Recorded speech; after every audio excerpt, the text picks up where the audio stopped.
Strange Ride is brought to you commercial-free through the generous support of our patrons. Visit strangerideshow.com and click on Donate to help keep the history of the weird on the digital airwaves. All right, welcome, friends, to another Rob-centric Strange Ride episode. I am your Rob. That is Rob C. Thompson, and I will be hosting. He didn't have enough time on his own podcast. Right, we've heard this. We heard this about our Love on the Leash episode. Rob's grabbing the mic again.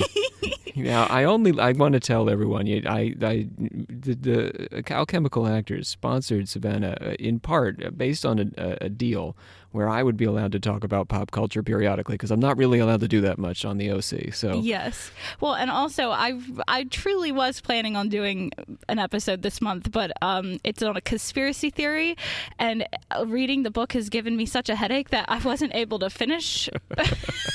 So that will be coming next month.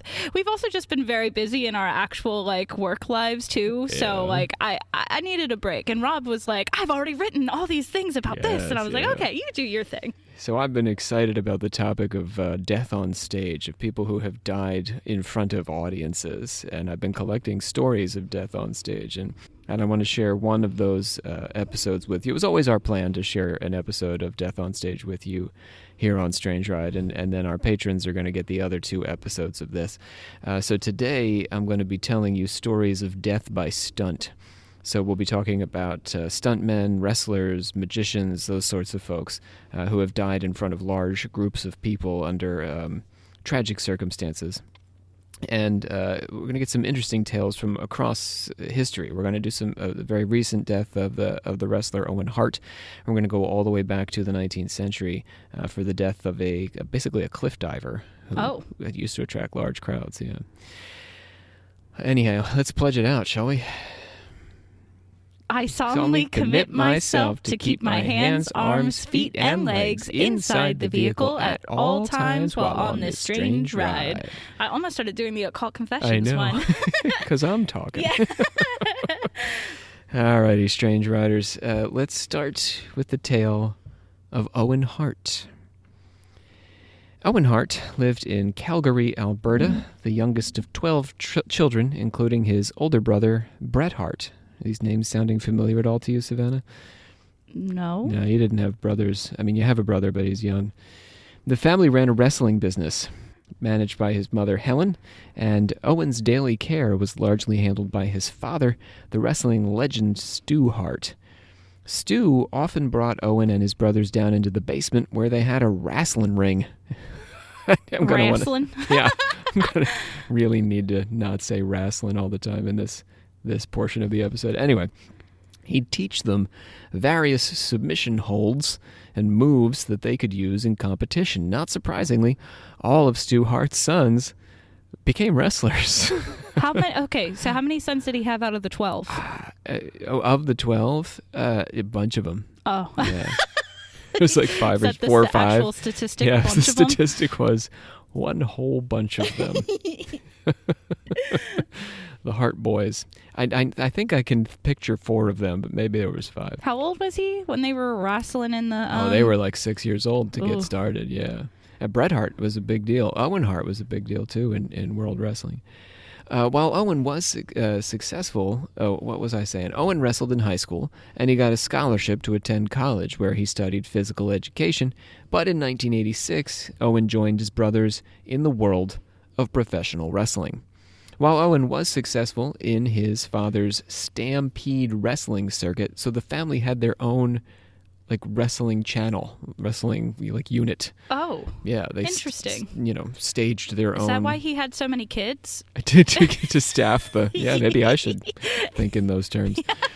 Stu eventually decided that Owen and Bret should join the larger World Wrestling Federation, which was run by Vince McMahon. This is sounding more familiar to you. That one is that's the dude, right? That's the dude. Is he the? Oh God, is he the one that acts in their in the WWE stuff? Yeah, he's in all the skits and stuff. And he's the actual owner. Yes. Yeah. And he's a very, very, very bad man.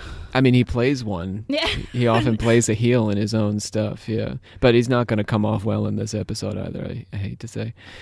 I wouldn't hate to say it. In I real think it's life, become yeah. a sort of bit like a known thing that he's like a really, really terrible person. Yeah. So after a season Owen spent losing his matches, he quit the WWF and came home to Calgary to marry his wife, Martha. Now I gotta say, we need to just get this out of the way, kids. Wrestling matches are at least partially staged, and the winner is determined in advance for the most part. I learned researching this that it doesn't always exactly work out that way, that there can be surprises that the performers introduce, and because it's live, there's nothing they can do when there's some improvising that happens. But, yeah, for the most part, this is all scripted. But I don't think that surprises anybody here. I mean, it's just the two of us, but well, I guess. Anybody listening, you know, it's okay. This ain't Santa Claus or But nothing. they still get whacked. And like yes, they do beaten. get hurt. Yeah, I think it is extremely athletic. It's a bit like cheerleading. Like it's this big display. It's cheerleading with like a soap opera tacked onto it. It's very athletic, and it's a big display of skill and takes a lot of talent and athleticism. But it's predetermined results. It's theater. It's theater. It's athletic, more athletic than it's like musical theater, really. Yeah. All WWE people are theater kids. Some of them do become like The Rock, right? He was a wrestler. He's in Disney movies now. There you go. He applied to Owen, that is. After he got married, he applied to be a firefighter, but didn't get into the department. His wife had just given birth to his first child, and he decided to go back and rejoin the WWF to try to make money to feed his family. How do you not get into the fire department? Down? Oh, yeah, because they only have so many spots. Oh, that's fair. Yeah. Vince McMahon developed a storyline for Owen in which Owen was the jealous younger brother who played the heel to his older and, at this point now, famous brother, Bret. Owen had initially wrestled with Bret and his brothers against Jerry Lawler, but a collision between Bret and Owen in the ring inspired this new storyline. Again, the improvisation. They didn't mean to collide. And then there you go. This spins out this whole storyline. Owen's celebrity grew, but he preferred to spend his time at home with his family. The rise of Stone Cold Steve Austin. You heard of I've this guy? heard that There you name go. before. Steve Austin, actually kind of a fairly, I don't want to use the word revolutionary in regard to these things, but he did change the face of wrestling because Steve Austin showed the degree to which audiences sought to embrace the bad guy. So whereas you usually booed the heel, Steve Austin became a heel that you cheered for. Oh. And so Owen and Bret teamed up to create the Hart Foundation, pun intended, waving the Canadian flag and decrying American excess, which will become an interesting theme of Owen Hart's career. In a match with Steve Austin, Owen struck a nerve in Austin's neck during a move in which he dropped his opponent on his head, and Austin's body went numb. Oh my God. This event would resurface to haunt Owen's career again. McMahon decided to part ways with Owen's brother Bret because Bret's contract was larger than his other top-name wrestlers, and he actually double-crossed Bret Hart at his final match in Canada. This is a true story, speaking of Vince McMahon and not being so cool. Bret had asked to be able to win his final match with WWF before switching to go over to the other rival channel, but Owen never received the cue to come out and save him in this tag match, which resulted in Bret losing. Oh. Yeah, so Vince screwed him over there. Bret left for the WCW, Ted Turner's rival wrestling organization, which had courted him earlier. He had initially turned them down, Bret Hart, and he said, no, I'm staying loyal to Vince McMahon, but then he eventually determined it was time to switch teams. Owen tried to leave the business, but McMahon wouldn't let him out of his contract, and a new storyline had him injure Dan the Beast Severn in a narrative pulled from the real-life near-paralyzing of Steve Austin. So Bret is gone, Owen's still working for Vince. And he made him reenact Basically, paralyzing someone? Yeah. Oh my God. WWF's style of entertainment was getting raunchier, with more violent encounters and increasingly naked women on the sidelines and in the ring. I mean, never, vaginas and holding breasts. It's so important that we say what round it is, Yeah, but we're not wearing any clothes. You're sort of thinking of boxing there. Am I? Sorry. Yeah. They're the same thing in my mind. Well, these women played parts in the storylines, and many of them were wrestlers, too. They were female wrestlers. So they would interact with the male characters, and they would date them, and they would get into relationships with them, which, WWF is, like, as a performance scholar, it's a fascinating thing. I had a colleague who wrote about amateur wrestling, and she would go to all these wrestling matches, and she knew all the terminology, and she wrote, I think, her dissertation on this, because it really is kind of complicated. It's imaginary, but often the person who's playing your girlfriend is your actual girlfriend. Like, you go home and have sex with her at the end of the day. But then, like, is it like in the storyline she's cheating on you? And there's a melodrama that's ginned up around, your relationship. Like, there's a lot of drama built into it. Or, there's a guy who's insulting her, so you have to beat him up. Like, it's these, Wild Westy kind of narratives that get... But it's really, you're really in a relationship with this person. So Weird. When I say the women, it's not the... I mean, there probably were round girls. You guys can, my wrestling people can write in. My college roommate watched wrestling, so briefly, that's the most I ever experienced. It was like between class and rehearsal, I would get to watch a little bit of wrestling. So I'm not really an expert on wrestling, but a lot of these women were characters in the storylines and wrestlers themselves. Interesting. Yeah. Fun fact. There's a little bit of feminism, though, for you. That women can wrestle, too. Okay, Why if not? you want to call it that. I'm a sex-positive feminist. Everything else. Yeah, a woman can display her body if she so chooses. No, that's true. But Owen sounds actually, like Vince McMahon is writing all the. Owen didn't like this turn. He didn't like the added violence and the added sex. He was this, down-home Canadian boy, and he turned down a storyline where he was meant to form a relationship with his female manager, Deborah. In this case, it would be a fictional relationship in this case, because, of course, he's married. And he took up the role of Blue Blazer, a character who, not coincidentally, took offense at the new direction of WWF. This, by the way, was called the Attitude Era of WWF. Okay. So it had its own name. The Blue Blazer was a callback to the first character Owen Hart had played for the WWF, and a farce on the superhero genre. So a little bit ahead of its time. He wore a cape and he would soar in. In Kansas City, he was suspended in a harness 78 feet above the Kemper Arena in anticipation of a pay-per-view match with Charles Wright, also known as Papa Shango, but best known as the Godfather. So a lot of these wrestlers also had... I also didn't realize this, that you got your character, but then you would sometimes change. So we had a voodoo character, and he ended up as the Godfather. Charles Wright, a black wrestler. It is so... It's weird. It's almost like devised theater. It is, right? yeah. Oh, yeah. It's exciting. I mean, I almost like reading about this. I was like, I wish I could have gotten involved in this. Your life probably would have turned out a lot differently. Oh my goodness, could you imagine? Yeah, I would have never survived in this world. First of all, I can't put on body mass, so anyway. And the vegetarianism, like, it would not work. Hart was meant to descend into the ring, in McMahon's words, in superhero-like fashion, but his character was a buffoon, and his descent was meant to end in Hart getting tangled up just above the ring before dropping down onto the mat. Now, all this is important to understand what happens next. In order to pull off this stunt, he had to have a quick release mechanism for him to pull. So picture it. He ziplines down, and then he's supposed to get stuck and then plop down into the ring when he's a safe height above the ring. You see what I'm saying? Yeah. So there has to be a mechanism on the zipline that allows him to flip a switch, and he drops down without the audience noticing that he's flipping the switch. Flip the clip. Yeah. I think you can already see where we're going here. Hart had practiced the descent earlier that afternoon and done a similar stunt the year before. So there was every reason to believe that he could pull it off without any difficulty.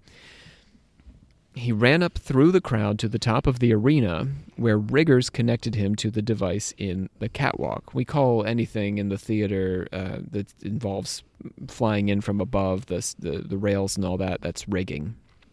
So Suspended above the crowd, waiting for his cue, something caused the quick release to open, and he plummeted down into the arena, his chest hitting the top rope of the ring. God. Yeah. From how high? He was about 78 feet in the air. Oh, my God. The television audience didn't see the fall, since they were at that moment watching pre-taped content, and when the camera cut back showing only the audience, the commentator Jim Ross explained that Owen Hart's fall was a legitimate accident and not part of a storyline. Oh, God. Can you imagine? No. The crowd began chanting his name, hoping for some sign of life, but he didn't give one. So you see this also at sports stadiums. So he just died right then and there. He had severed an aorta. He actually died shortly afterward. Oh, God. The year was 1999, and Owen Hart was 34 years old. The WWF chose to continue with the event, and Ross... What? Yes, it's true. Ross announced Hart's death to the television audience, but not to those in the arena. Whoa. There was strong speculation that the WWF was to blame for Hart's death, and a subsequent court case seemed to support that theory. His wife Martha invited Vince McMahon to the funeral to show him what she understood to be the real cost of the way McMahon did business and staged his shows. Mm-hmm. This is not to suggest that McMahon was unmoved by Hart's death, though. On May the 24th, the night after Hart's fatal accident, the WWF aired a special that featured wrestlers paying tribute to Hart and competing with all storylines put aside. Any wrestler who didn't wish to wrestle was relieved of the responsibility, and 10 matches aired that night. While Martha and Bret Hart, his brother, blamed McMahon, Owen's sister Diana argued in a tell-all book that some family members supported the WWF's owner. Martha Hart ended up suing McMahon and the World Wrestling Federation for unsafe working conditions, and they ultimately settled with her out of court for $18 million. Wow. While the suit also included the manufacturer of the harness, that company, interestingly, was dismissed from the case during the settlement process. Were they dismissed because I'm assuming they were like, well, you added a latch that unclipped our safety harness? I didn't. Oh, okay. I don't know why, but that suggests to me that the fault did not lie with the manufacturer. Yeah. I mean, they added something that meant to unclip him, so that I feel like that would... Hart's death is one of the more recent in a long history of death. I want to say, though, I'm not sure that they added it. I don't know how, It was certainly arranged, right? But yes, it was used. It must have been used in a way, as you're suggesting, that a manufacturer had not intended. Mm-hmm. Otherwise, they would have been liable. So Hart's death is one of the more recent in a long history of deaths by stunt in front of large audiences. The threat of danger, even if it is meant to be contained by the magic of the stage, can very quickly turn into the subject of scandal. I just want to go back real quick to how many people were in the audience? Was it like a full thing? Like it was a full arena, yeah. Yeah. Yeah, it was a lot of people. And who they saw didn't that tell happen. them. They didn't tell them that he died. They found out the next day. Interesting. That's fairly common as I research these stories, whether it's a comedian or whoever's dying on stage. The audience often doesn't know what happens to them after they take them out of the theater. Do you think that they do it to like lessen the blow of like the trauma of watching someone die, or do you think it was because they were like, we kept the show going, so we don't want them to like leave? Or yeah, it would really bum them out. I mean, in this case, the show did go on, so it would bum them out. I know that is a thing in theater, but I'd have to say, if like one of our students died during the show, I would be like, let's stop the show. Yeah, we probably wouldn't keep going under those circumstances. I love how it's just the students, our older actors. You're like, yeah, well, they knew what they were in for. They were getting paid. Exactly. I've worked with them long enough. The threat of danger, even if it is meant to be contained by the magic of the stage, can quickly transform into real and present danger. It is also a common theme in these scenarios that the death becomes the subject of scandal. This is especially the case for Chung Ling Soo, who died on stage nearly 80 years earlier, working our way back in time. We're going to do some historical deaths on stage this episode. When Ching Ling Fu, not Chung Ling Soo, but Ching Ling Fu, offered a reward for $1,000 for any magician who could replicate his magic. He did not believe that anyone would take him up on it, and could hardly have imagined that this challenge would result in one of the greatest rivalries in the history of stage magic.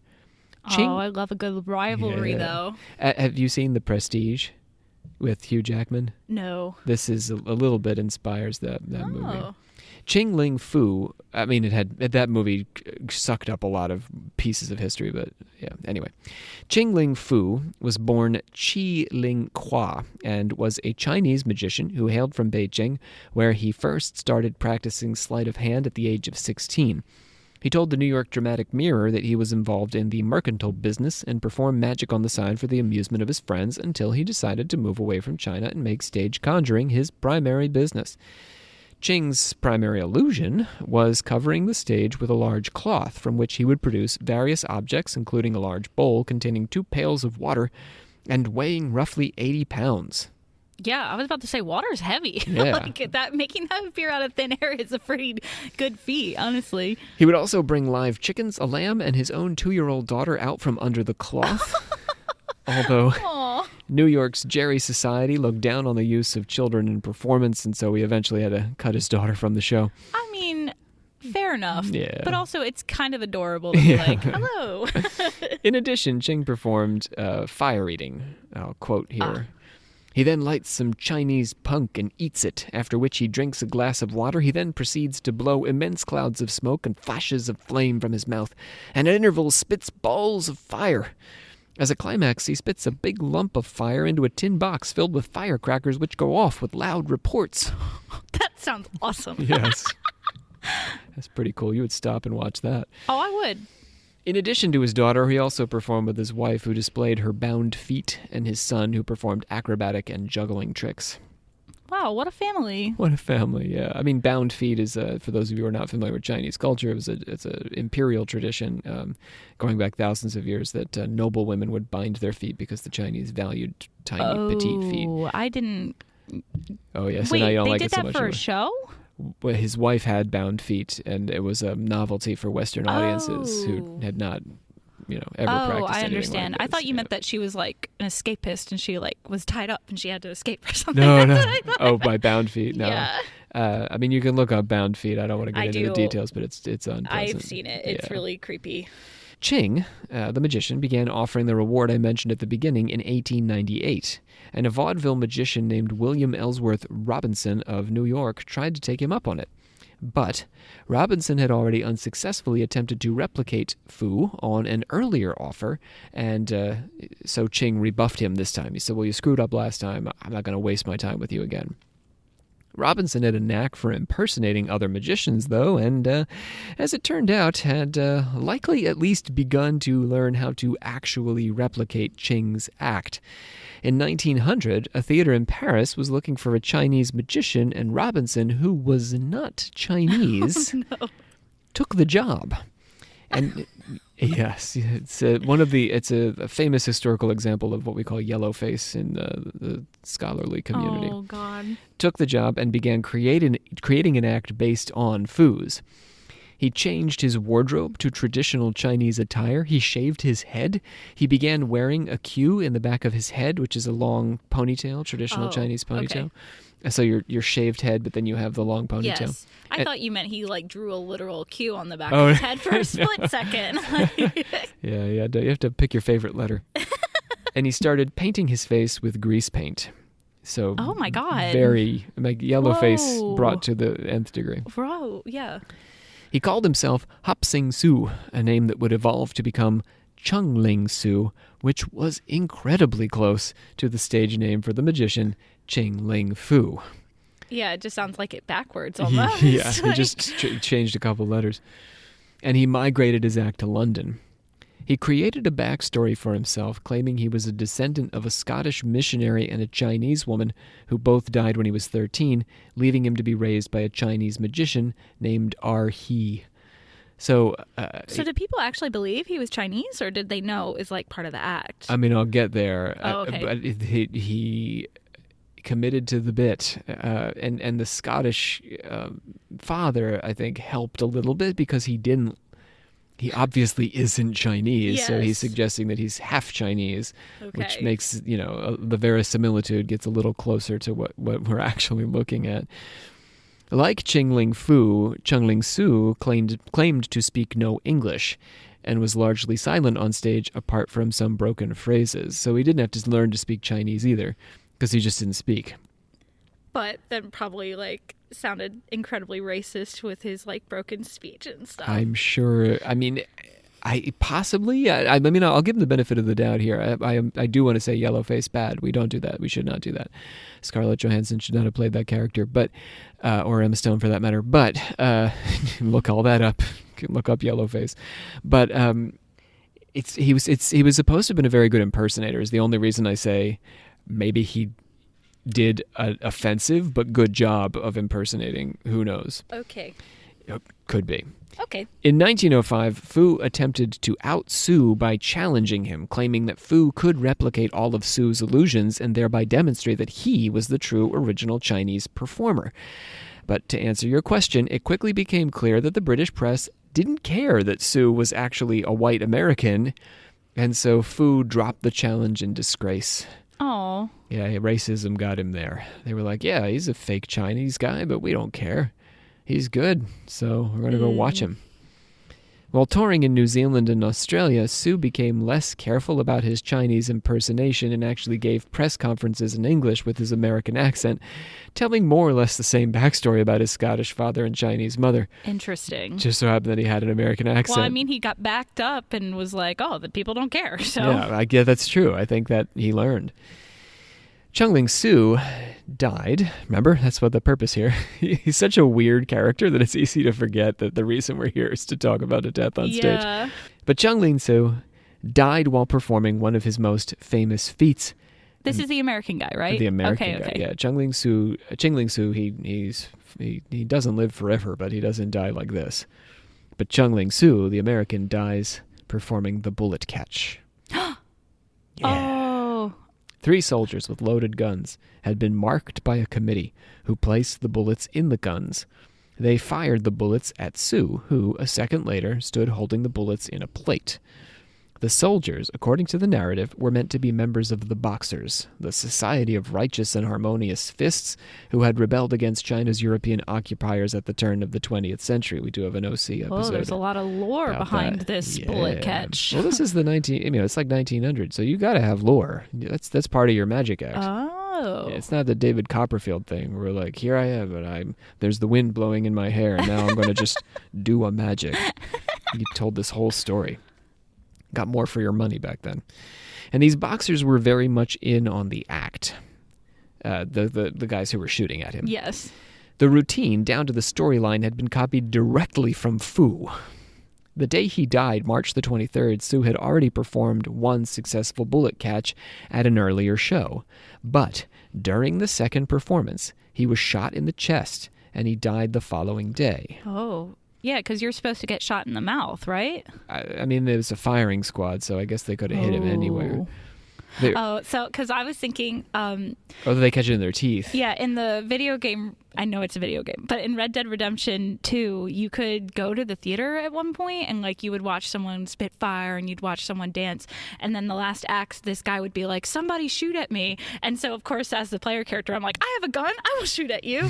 And he's like, shoot at my head, and you do, and he actually like catches the bullet in his mouth, and it's so funny that the character Arthur's like, how the hell did he do that? Like, but that's where I was thinking of that. But from what I read, he caught. I'm not sure how he caught them, but he would display them in a plate. So maybe in his mouth, maybe in his hand.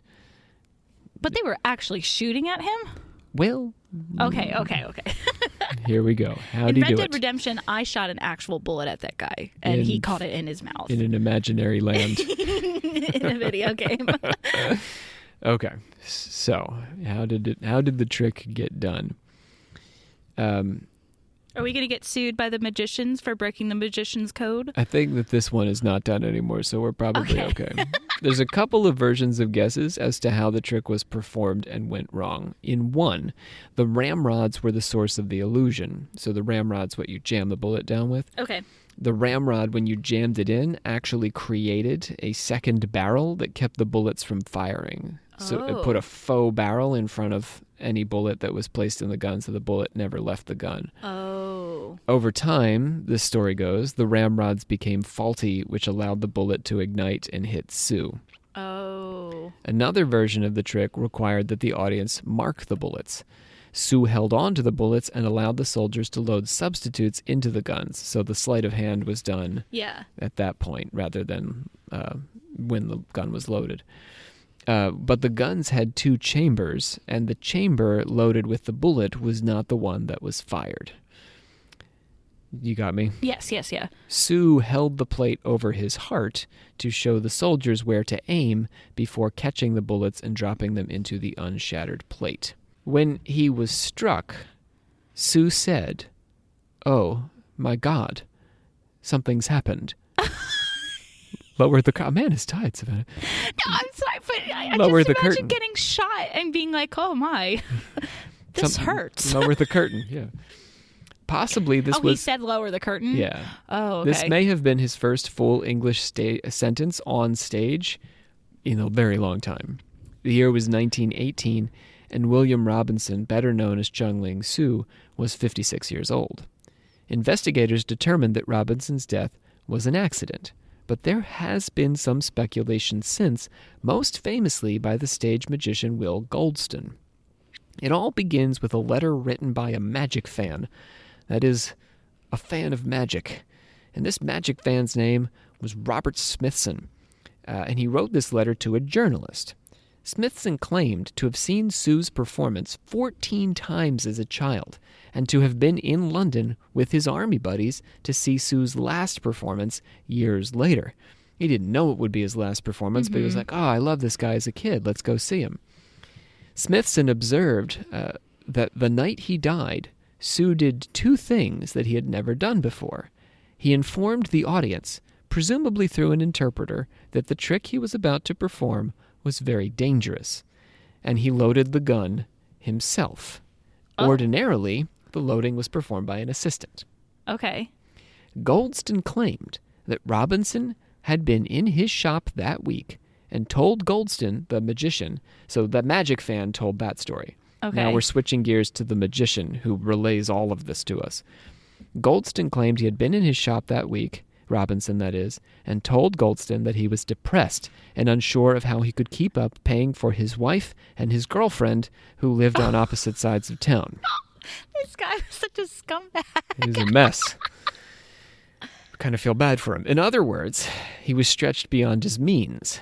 After Robinson's death, the bullet catch became so dangerous in the eyes of even professional magicians that the magician Harry Keller wrote to Houdini, begging him not to include it in his act. Houdini listened to his friend, and Houdini never did catch a bullet on stage. Interesting. Yeah.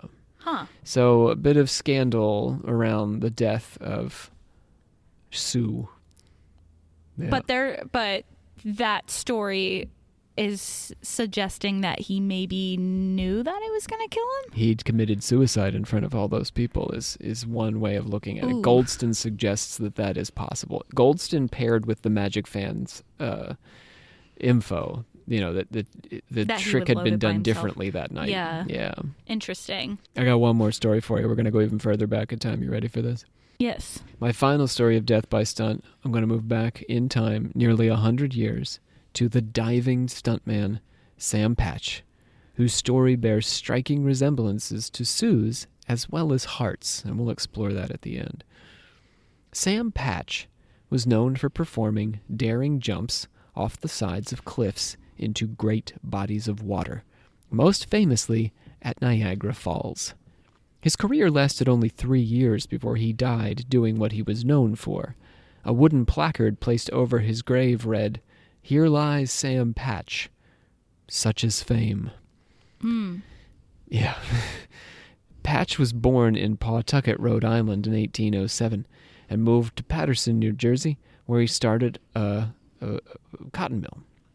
But Patch's partner betrayed him in the cotton mill business and absconded with the funds for the mill, and Patch began jumping for money. Interesting. Yeah. What a interesting career change there. I can't be a farmer anymore. Well, cotton miller. Or cotton miller anymore. The cotton comes up and they mill it, yeah. Oh, okay. So I will jump off cliffs. Yeah. I don't think they can grow cotton in New Jersey. But yes, so let me tell you how we got to this career. In September of 1827, a crowd had gathered to watch a bridge being placed over the Passaic Falls in Paterson. Because, it's 1827, so there's no TV or nothing. I heard they're laying a bridge. Everybody goes and watches. I mean, yeah, what else do you have to watch? Back then, I bet it would be really unique to watch a bridge get built because it's like so technologically advanced, right? My 2-year-old and I would probably go watch it today. We would That's have a great time watching that bridge get placed. Patch had been forbidden by a policeman from making the jump, but he stripped down to his undershirt and underwear and he made the 80-foot leap anyhow. How? So he sort of did it on a whim. There was just a crowd there, and he was like, I'm gonna jump because there's this water down below, and there's this cliff, and probably he's been doing it for fun. I was about to say, how did he learn that he could jump off a cliff at a very dangerous height and land okay? It's possible he had made the jump before when no people were around. Okay. William Brown, who witnessed the jump, recalled years later, he took a couple of small stones in his hand and went to the brink of the cliff and dropped them off one after the other. He watched where they struck the water down below. Then he walked back a few yards and turned and took a little run to the brink of the cliff and jumped off. Whoa. He cleared the rocks about 10 feet. Oh, my God. And then he went down feet first, but with his body inclining considerably to one side. And in this shape, he struck the water and disappeared. When he came back up, he retrieved a plank of wood that had fallen into the river when the bridge was being moved. Swam it back to shore. Yeah, so I think the technique is important. He had a technique for this that would prevent him from knocking himself out or anything as he hit the water. Because 80 feet is a long way to go. Yeah, I would not jump off of anything 80 feet. I would imagine that many people have died jumping that depth, perhaps intentionally. Yeah. Patch performed the jump several times before attempting a higher jump of 100 feet in Hoboken, presumably into the Hudson River. For the first time, a large plank was erected to allow Patch to safely clear the rocks for his jump. Nice. A technique that would be replicated in later exhibitions. Between 500 and 600 people gathered to watch him leap this time. He spent the next 2 years performing a variety of jumps before taking on what was considered the most challenging jump in North America. Can you guess what it is? Jumping into Niagara Falls? Yeah, you got it. It is Niagara Falls. Patch was part of a larger event intended to attract business to the Niagara region. That event included blasting ill-advised holes into the rock face around the falls and sending a schooner over them. A schooner? A boat. Oh, okay. Yeah, so you get to watch the boat crack apart at the bottom of the falls. Oh. But the blowing of holes in the rock, I don't know why they wanted to ruin the natural splendor of the space. Humans. Yeah, it's weird. It's a weird thing. Maybe they thought it would make the falls more dramatic. They were at this point. Niagara was not a tourism destination. They were trying to make it more of a tourism destination. Interesting. The schooner proved a disappointment since it got hung up in the rocks near Goat Island and didn't make it over at all. It didn't even go over the falls. Didn't even go over the falls. All these people are watching.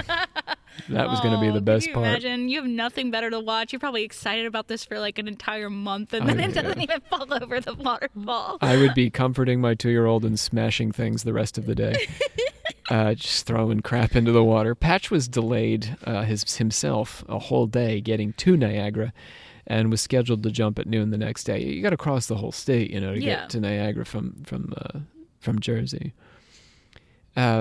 And the repairs pushed his jump back to 4 o'clock. Oh, sorry. He was delayed, and the 125-foot ladder that he was using to jump off the cliff broke that morning. Oh, no. So it had to be repaired, which pushed his jump back to 4 o'clock.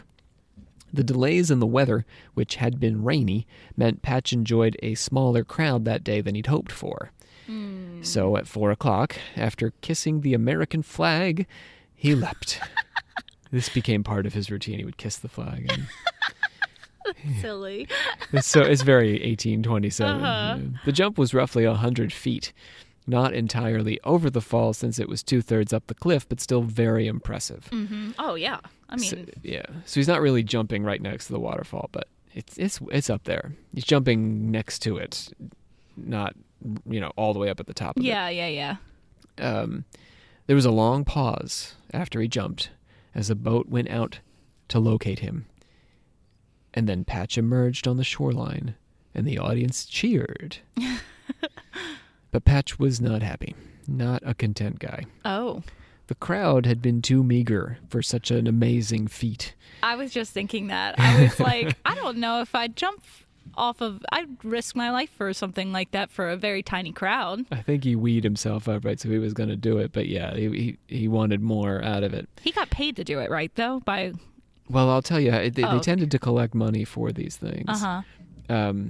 So people would go around and we'll talk about it. Oh, sorry. So it's all good. So the crowd had been too meager, and he decided, I'm going to jump again next week. This time, he was going to take advantage of a crowd that was gathering for a public hanging. Oh my God. I was about to say, I don't know if I'd want to go and watch this because, I don't want to watch some guy die. But then these people are literally going to watch someone die for fun. So it's I mean, when you think, as a kid, I used to go to the circus, and there is a lot of that, death-defying feats in the circus, and people did die on the trapeze artists and stuff, with the no-net kind of stuff. Yes, but I guess it's there's a theatricality to that kind of stuff too, whereas I'm watching this guy jump off a cliff, which is a lot more he's either gonna die or he isn't. Yeah, it's a little male orgasm-y. Yeah, there's just that one moment that you're waiting for, and then it's over. Yeah. It's a lot of build-up. Yes. And then it's done.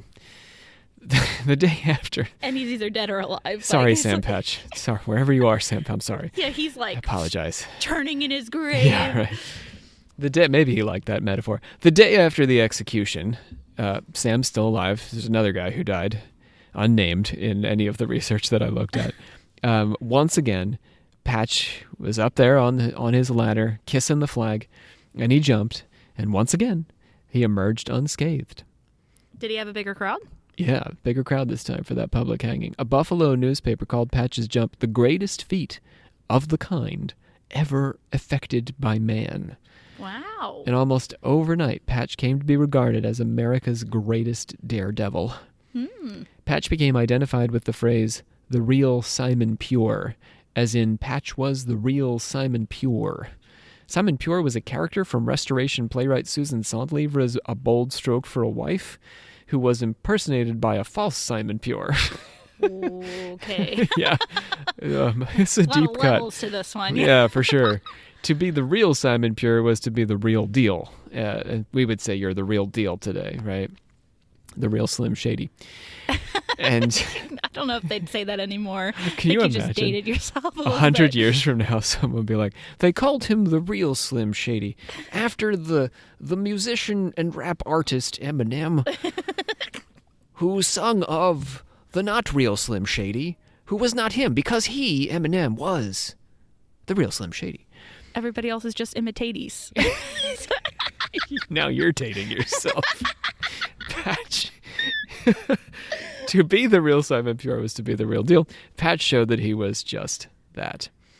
Patch's next challenge was at the Genesee River Gorge in Rochester, New York.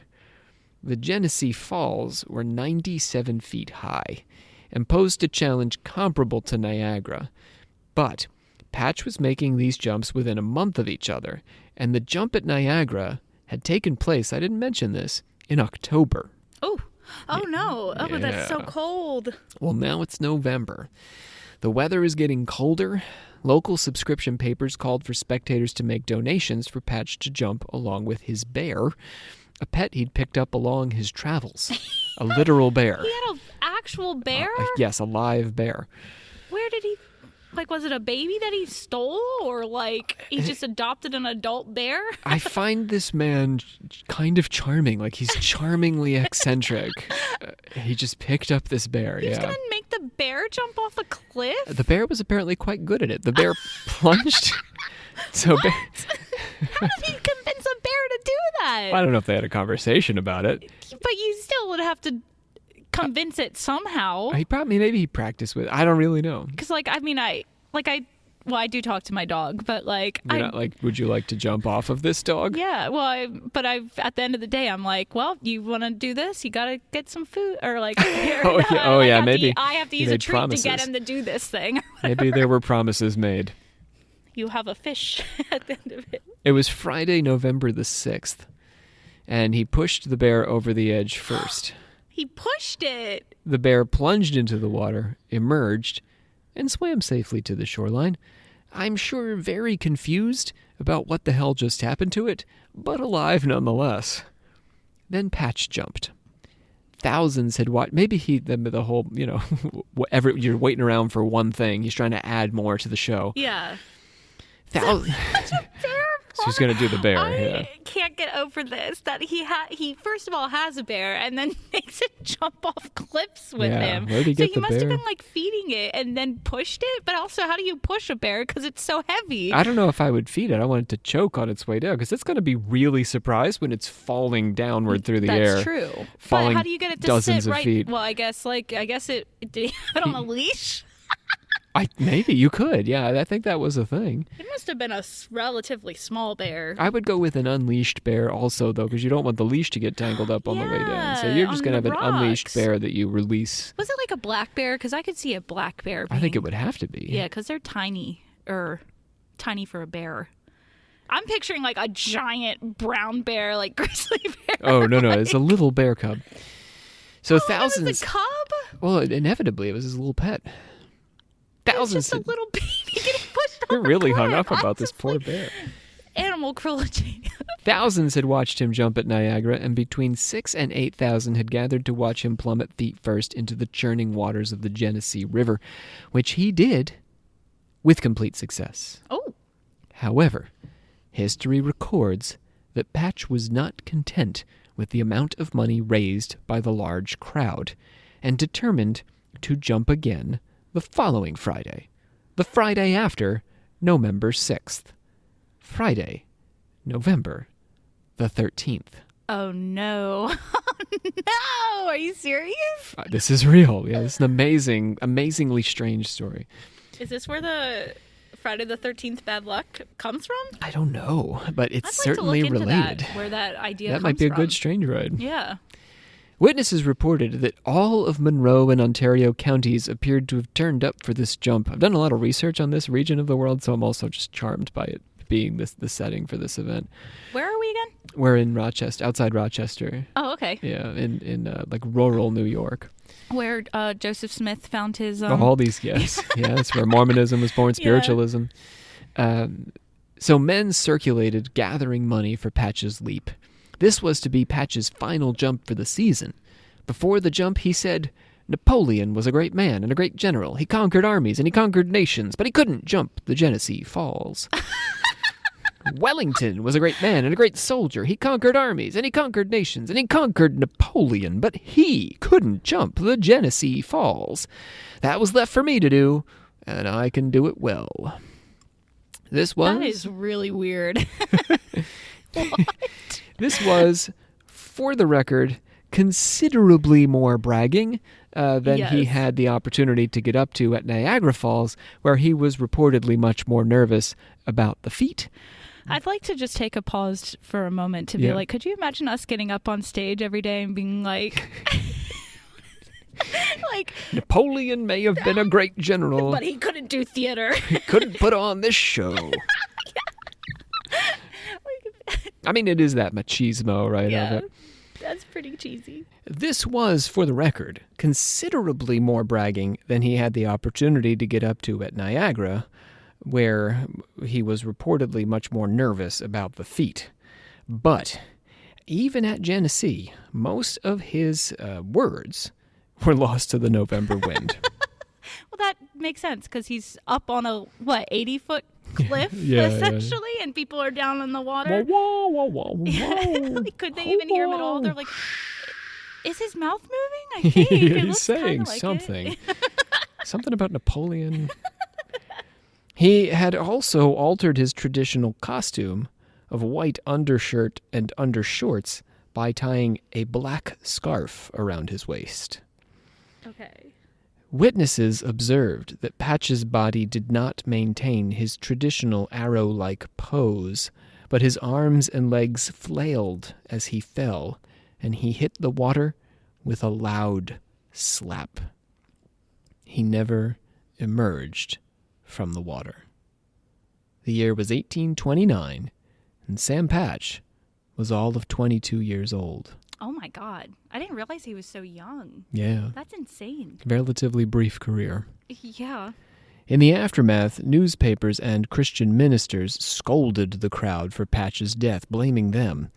"We have all, more or less, been accessory to this awful daring of the providence of God. We are always in his keeping, but are never to dare his power. This exploit would have been extolled in shouts by the gazing multitude had he risen in safety from the abyss, but an incensed God had decided otherwise."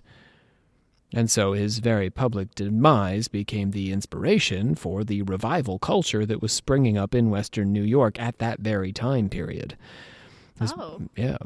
Oh, did you know that before? Like, because I know on OC that we talked a lot about this stuff. Like, did you learn about this during OC research? No. Sam Patch is on the long list of people who have died in front of audiences, and not that long, but I was surprised that the death had taken place in Western New York. It made me more interested in the story. Yeah. Because we're within a couple of years of Joseph Smith. The spiritualist movement is about a couple decades off. And it's all happening in this same region. So he fed that furor. That's really interesting. With his tempting of God's providence. Yeah. This was also, the Millerites were close in time to us. So the beginning of the Seventh-day Adventists. They were the real, mean ones, right? Like the Millerites believed that the world was ending. Oh. You're thinking the Pilgrims, did you say? That's the Puritans. I didn't mean to say the Pilgrims. Oh. What did I mean to say? The Puritans. No, not those guys. The Millerites were the ones who believed that that the end times were coming like tomorrow. Oh. And Miller, but because he read the Bible, Adventist? they did eventually because they determined that the end times had happened, but they happened in heaven, not down on earth. Yes. So it's all good. They just kept getting the date wrong until they were like, no, it did happen. Yeah, William Miller that's why they were called the Millerites. Some newspapers circulated rumors that Patch was playing a joke on the population and recorded sightings of him around the area. Others speculated that he had hid in a cave behind the Genesee Falls. Somebody claiming to be Sam Patch told the public he had in fact pushed a straw man over the Genesee Falls that Friday, November the 13th. When Patch's body was recovered the following March by a man who broke the ice of the river to water his horses, it was quickly identified by the white outfit and black scarf tied around his waist. I'm curious the reasoning behind people being like, when somebody goes missing or dies, them being like, no, they're still alive, they're still out there. Because that even happened in the Floyd Collins thing, like when in the sand cave. Someone was pretending to be him and being like, no, he's not actually trapped in the cave and stuff like that. I'm wondering why. I mean, there's the impetus to impersonate. I think it's getting a piece of the action. I guess. Without having to take the risk. That's true. There's a con man-ness to it, right? Mm-hmm. America loves a con man. Yep. Just like, what's his name? Music Man. Harold Hill. Harold Hill. There we go. Hey. An imaginary con man. You could have named so many actual con men. I can't. I try to avoid them. Well, Donald Trump won. There we go. Oh, hot take here on Strange Ride, or not. An autopsy suggested that Patch's death could be attributed to a rupture of the blood vessels caused by the sudden chill of the atmosphere through which he passed to the water. In other words, the cold weather had caused his body to go into a kind of shock on his way down that resulted in his inauspicious landing. Yep. He just kept jumping for too long. He jumped one too many jumps. That totally makes sense. But you're saying that it happened on like the way down? So the cold caught him on the way down. Interesting. Is what the autopsy said from a time when medical science was not awesome. No, that's true. But yeah, there was a shock but I mean, the reports of him flailing on his way down, that would make sense. It's like a little bit odd. Passed out. Yeah. Because my thinking was like, I was thinking ahead how he might die was that when he hit the water, he went into shock because it was so cold. But it's interesting that it got him on the way down. I mean, that's the suggestion. It does make sense from the reports of the flailing. Yeah. Patch was known for his motto that some things can be done as well as others. While he could perform the jump, he could not repeat it. A strangely prophetic theme that would haunt the onstage deaths of Chung-Ling Soo and even Owen Hart. Soo had successfully performed his bullet catch the very day he was fatally shot, just as Hart had successfully rehearsed his stadium descent before his fatal fall.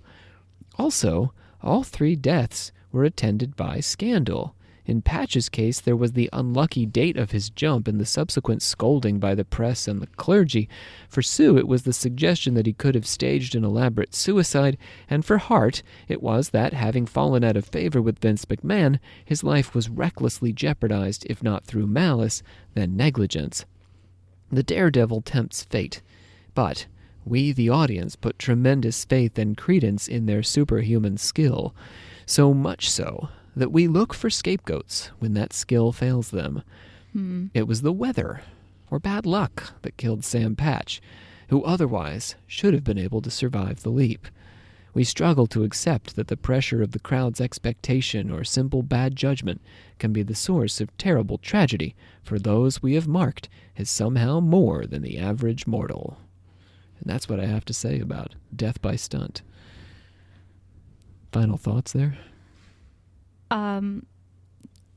Yeah, I agree with you. That was very interesting. I do think with the thing, though, the weather does sound like, or with Sam Patch, but that's also an error on his part, too, though. It's bad judgment. Yeah, it's bad judgment. That he kept going, even as the winter was, picking up. Yeah. Especially in western New York State. So I wouldn't necessarily blame the weather. I would say the weather is a part of the cause, but also he was the one who chose to jump off the cliff when it's getting freezing outside. And that's a thing too. Well, I feel like we know about that, where it's like the weather can change so suddenly that it like knocks you out. Like yeah.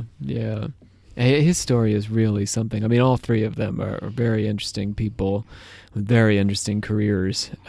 Chung-Ling Soo, perhaps his career is more icky than the other 2, yes.